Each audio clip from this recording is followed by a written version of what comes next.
For decades now, our global leaders have been operating under a broadly reassuring assumption. Yes, they say climate change is dangerous, and yes, the science is unsettling, but at least the rate of warming is relatively predictable, and as long as we stick to the Paris Agreement targets and keep global warming under 1.5 degrees Celsius, or maybe 2 degrees at a push, then we'll avoid the very worst consequences.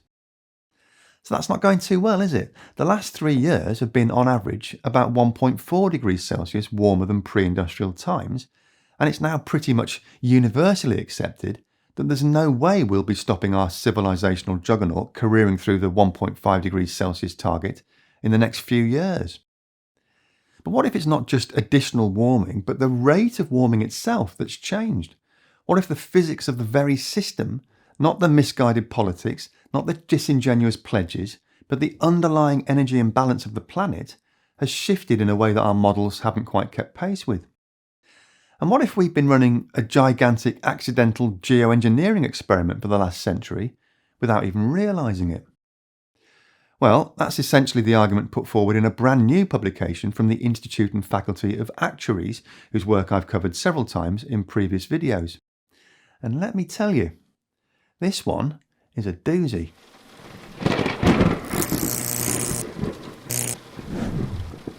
Hello, and welcome to Just Have a Think.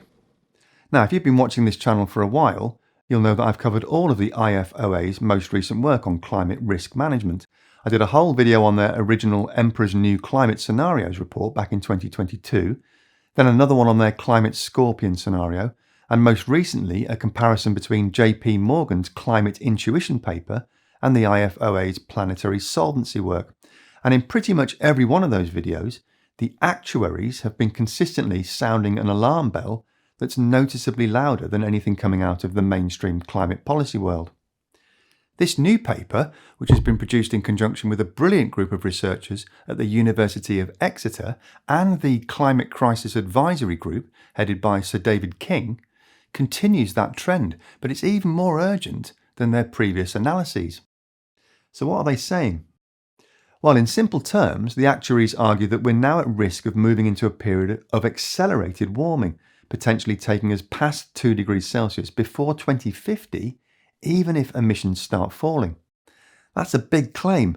Mainstream climate scenarios, like those published by the Intergovernmental Panel on Climate Change, or IPCC, tend to suggest that breaching 2 degrees won't happen until at least the mid to late part of the century, if at all, depending on emissions. But the IFOA team bring together multiple lines of evidence showing that recent observations don't fit comfortably within those models anymore. And a lot of that comes down to something called the Earth Energy Imbalance, or EEI. That's the amount of energy we take in from the sun minus the energy that radiates back out into space.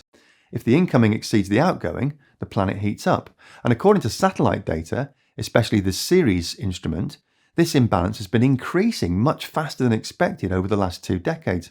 In fact, the paper explains that EEI has effectively doubled in recent decades and is now equivalent to every one of the 8.3 billion people on Earth today constantly boiling about 60 kettles, around the clock, 24/7, 365. It's a mind-boggling amount of heat, and crucially, this increasing energy imbalance isn't something the models predicted. So what's causing it? Well, we all know only too well that for the last couple of centuries or so, humanity has been pumping carbon dioxide and other greenhouse gases into the atmosphere. We know that tiny aerosol particles are also produced from coal burning, shipping, heavy industry and so on. And I'm sure most of you good folks have heard all about how those aerosol particles reflect sunlight back out into space, effectively creating a planetary cooling effect that's somewhere in the region of 0.5 degree Celsius. Now, if you watch my original video on the IFOA's Emperor's New Climate Scenarios paper, you may remember me mentioning that aerosols are one of the biggest uncertainties in climate modelling. Well, this latest IFOA paper reminds us that this accidental cooling has been declining rapidly, particularly since 2020, when global sulfur emissions from shipping were dramatically reduced as a result of stringent new regulations that cut sulfur content in marine fuels by more than 80% in just a few short years. Scientists have actually been able to see the impact of that from space, as the ship tracks, the long bright streaks of cloud formed by ship exhausts, have visibly reduced by more than 50%. Over that same time period, Ceres satellite data shows a significant drop in Earth's albedo or reflectivity, meaning the planet is absorbing more solar energy. Now, correlation doesn't mean causation, of course, as any good analyst will tell you, but as these things go, the correlation here is quite striking.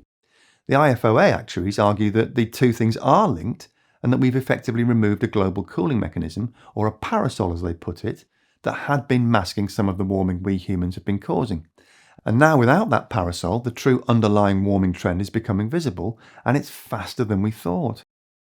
Some of you will be shouting James Hansen at the screen right now, and yes, I am fully aware of his 2023 Global Warming in the Pipeline paper that expands on the aerosol masking phenomenon. I'm not going to get into the weeds of that paper in this video though, it'd just take too long. But there are a couple of good critiques of it that I've linked in the description section if you want to get into that level of granular detail. Anyway, if EEI is rising so sharply, it means the climate system is accumulating heat faster than expected. The IFOA report links this to another phenomenon known as equilibrium climate sensitivity, or ECS, which gauges the eventual global temperature increase after the Earth system has stabilised following a doubling of atmospheric CO2. The IPCC gives a range for this of between 2.5 and 4 degrees Celsius, with a central estimate of 3 degrees. But the IFOA actuaries point out that three major lines of evidence now consistently nudge us towards the upper end, or even slightly above, that range. Satellite EEI data showing more absorbed solar radiation than models predict, paleoclimate studies suggesting that Earth's climate sensitivity has historically been higher during warm periods, and recent warming trends that exceed CMIP model projections, especially over the last decade. The report's authors note that models at the lower end of climate sensitivity simply don't produce the observed rise in energy imbalance. To match what we're seeing happening today, you need the models to be tracking closer to higher ECS values, possibly around 4 degrees Celsius or more. That builds directly on the argument made in the Planetary Solvency report that I looked at in a video last year. Back then, the researchers were already warning that mainstream scenarios were too optimistic because they tended to smooth out uncertainties rather than fully embody them. This time the message is more blunt. The system is behaving like a high sensitivity climate, and we need to adjust our risk management mindset accordingly.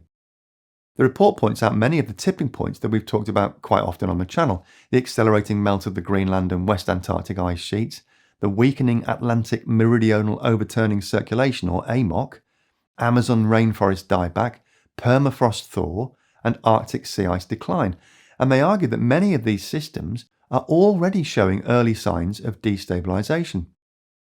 Now, these people are financial risk managers. They don't deal in averages or mean lines drawn through the middle of data points. They have to know the worst case scenario so they can advise their clients accordingly. So high impact risks, even if they're low probability, still demand their attention. And the IFOA is once again emphasising that the IPCC categorisation of these tipping points as low probability is looking increasingly outdated. The Global Tipping Points report, released last year, suggested that thresholds for several of these systems could be crossed between 1.5 degrees and 2 degrees Celsius. This paper points out that because we may breach 2 degrees C earlier than expected, possibly within the 2030s or 2040s, we are therefore heading into the danger zone much faster than policymakers appreciate. And as the now well-known rolling marble model shows us, once we tip past that apex, there's no turning back, at least not on a recognisable human timescale anyway. So the Parasol Lost paper sets out what it calls a planetary solvency recovery plan to support human prosperity, which in very basic summary goes a bit like this. Number 1, a mindset shift. Stop treating climate change as an incremental emissions reduction problem and start treating it as a global systemic risk. Number 2, quick wins. Do things that can cool the planet or at least reduce warming very quickly. Rapidly reduce methane emissions from fossil fuels, agriculture and waste. Methane accounts for between 30 and 45% of the current rate of global warming from human activity. Halt global deforestation. No need to spend too much time clarifying that one, hopefully. And cutting out short-lived climate pollutants like black carbon and hydrofluorocarbons, or HFCs. Number 3, supercharging the energy transition. Actively triggering positive tipping points in the clean energy shift, not waiting for market forces to get around to it. Historical transition success stories show that it's a mix of policy support and technological development that are critical to supporting those kinds of shifts. Number 4, working with nature by restoring ecosystems, wetlands, forests and oceans to bolster carbon sinks. And then we get to number 5, which is where we suddenly get all contentious and controversial, because what the paper's authors mean by emergency brakes is essentially geoengineering stuff like solar radiation management and carbon dioxide removal. They're not in any way suggesting geoengineering as a replacement for emissions cuts, but more as a sort of break glass in emergency toolkit.